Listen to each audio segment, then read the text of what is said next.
Howdy y'all, and welcome to a video about safety regulations. My name is Garniel, and what you might not know about me is that I've been very busy working at Black Mesa for the last few months as a safety consultant. I've been sent here by the US government to hit the place up and make sure it's a safe place to work for their employees. They missed their last quarterly safety inspection, and it's time they sent in the big guns. That's me. Everyone really is working to make a better tomorrow for mankind here at Black Mesa, and I'm proud of the work ethic and tenacity I've seen on display in my few short months here. These nerds are officially my homies for life, at least what's left of them. It reminds me of my work before this, where I spent almost a decade working as a safety manager in a soup factory. The same problems occurred there, where the end result of making a functioning product was always so much more important than the details. And we all know the devil isn't in the details, no. The devil is in the bathroom for 20 minutes, hitting the Benjamin and ignoring the wet floor signs. There are safety violations all around us, and just like the place you might work at, Black Mesa is stuffed to the gills with workplace violations. Some of them are simple oversights, and some of them are outright dummy type shit. And believe me, what I found will shock you, literally and metaphorically. Unfortunately, near the end of my stay here, there was an accident. Surprise, I know. If only I'd gotten here sooner, I probably wouldn't have had to end my stay by taking a portal to a mostly unknown alien world and taking down a giant floating baby, but what can I say? I couldn't just leave my homies in the lurch. That being said, most of the violations in this documentation will be relating to Black Mesa facility before the Lambda incident, which from this point on, I'm no longer allowed to talk about.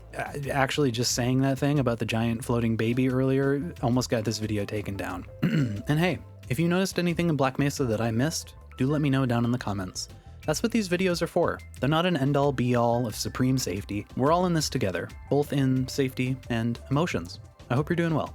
And if you have any suggestions for other places you think I should safety inspect, put those down in the comments too. Okay, let's get on with the safety inspection. Alright, I want to start off by talking about one of my favorite things in the world, and that is signage. I love signs. And I'm not just talking about the movie, which is also a banger.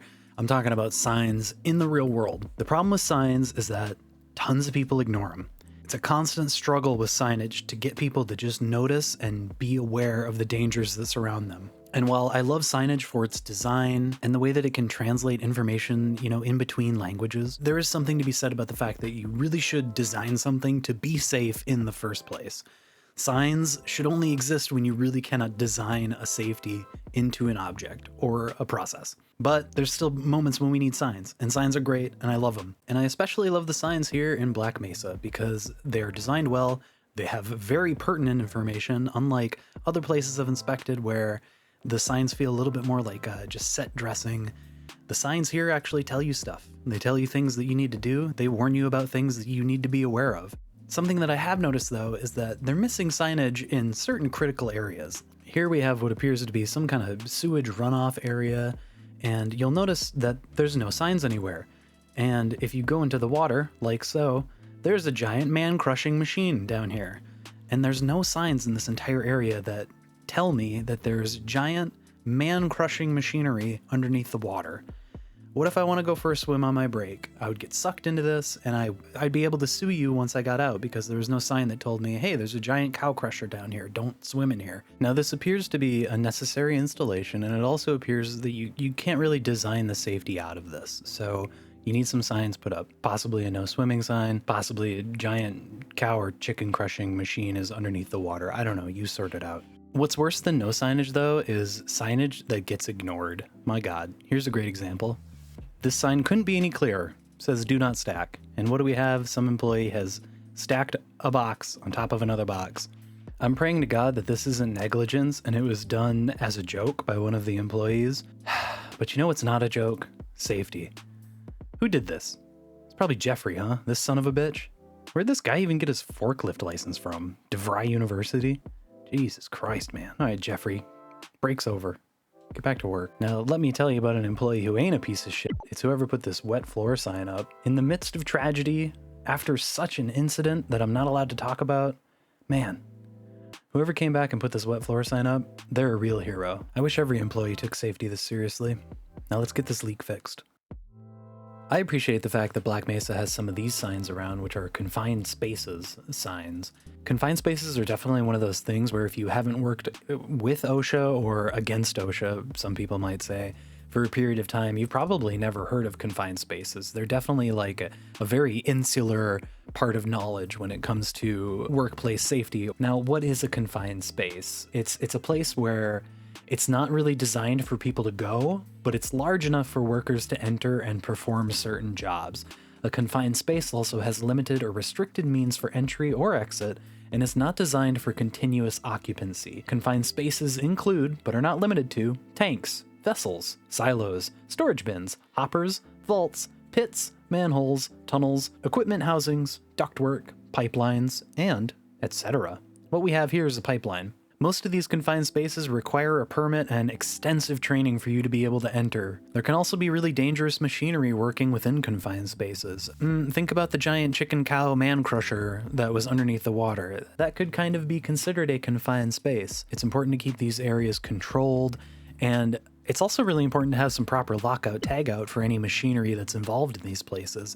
Like the giant chicken cow man crusher, there should be some kind of lockout tagout procedure in place or nearby, and I don't see any of that. None of that information is easily available, and I don't even know where I would start to look. All that being said, I appreciate the confined workspace representation that we're getting here. I've talked about flashing safety lights before, or strobing safety lights, and Black Mesa really has them down to a T here. What I love about these is that they actually work. An emergency happened, and now these emergency floodlights are spinning and alerting everybody to the fact that there's a huge problem. It illuminates the corridors properly, lets you know that danger is occurring. This is exactly how caution lights should be. These are great.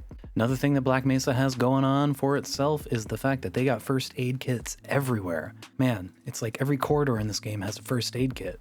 Bravo, Black Mesa.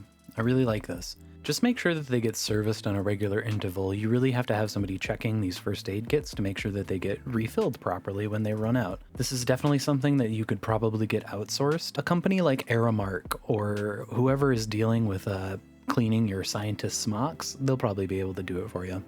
Here's another thing I witnessed.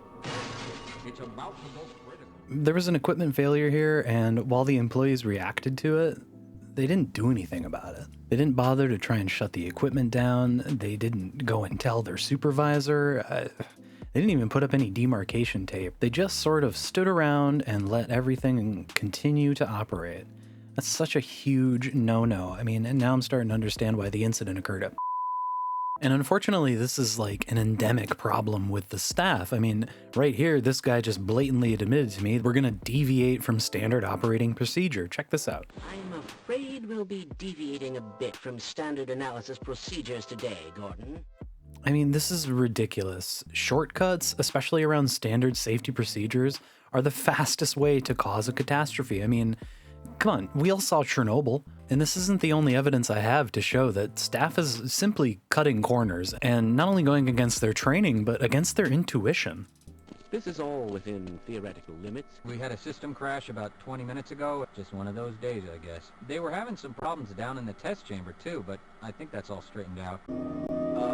It's probably not a problem. Probably. When things don't go to plan right from the beginning, just stop, reassess, and restart when it's safe. The greatest thing that you can do for safety is to take it slow. Slow is fast, and fast is usually slow. So take it slow. Be safe. This is just a small safety adjacent thing, but this is an accessibility option, and I love this little detail that you've got a spot for wheelchair users. It's great. Great attention to detail. It's coupled with the fact that Black Mesa likes to use these ramps instead of staircases, which I appreciate. The only thing that really sucks about a lot of this place is that there are no guardrails anywhere. I mean, look at this tram stop. There's no guardrails and it just goes into a black abyss. How could you think that this was safe? This is absolutely ridiculous. I'm a fucking idiot. The whole facility is sparse on guardrails, like I've said, and especially on these goddamn awesome diagonal elevators. No guardrails. Where are the guardrails? I shouldn't be allowed to do this, and even more so, if there was guardrails, then I wouldn't be getting rained on by head crabs. Get some goddamn guardrails in this place. This is another workspace that I take major umbrage with. There's a robot here just working unsupervised, just blasting its laser into whatever the hell this thing is. It looks like a nuclear warhead for all I know. And then there's all this hanging material. Why is this material just hanging here? It's unsupervised. It's just swaying back and forth. This fuselage, it shouldn't be hanging here if nobody's working on it. What's the point of having it hanging if nobody's working on it? There's no scaffolding around it to be worked on.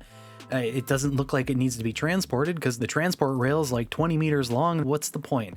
I don't know what the purpose of this workspace is, and I feel really sorry for the people that have to work in this space. This is easily the most dangerous and ominous place in all of Black Mesa. No, actually, I can think of another place that's more ominous than this. Yeah, this place. I feel bad for the person that has to work here. Jesus Christ. Alrighty, y'all. Thanks for watching this video on safety regulations. I hope you enjoyed it. I hope you're having a great week. I hope you're having a great month. I hope this year was really nice to you. If you have any suggestions for other video games you'd like me to cover in this fashion, please put them down in the comments. If you have anything to say at all, put it down in the comments. I love reading them. I read every single comment that I get. So if you leave a comment, you know it won't be missed. I have a big old playlist featuring all these safety videos if you like this one, so feel free to stick around and watch some more of them. Thanks a lot for watching. Thanks a lot for sticking around, and I'll see you in the next one. Bye-bye.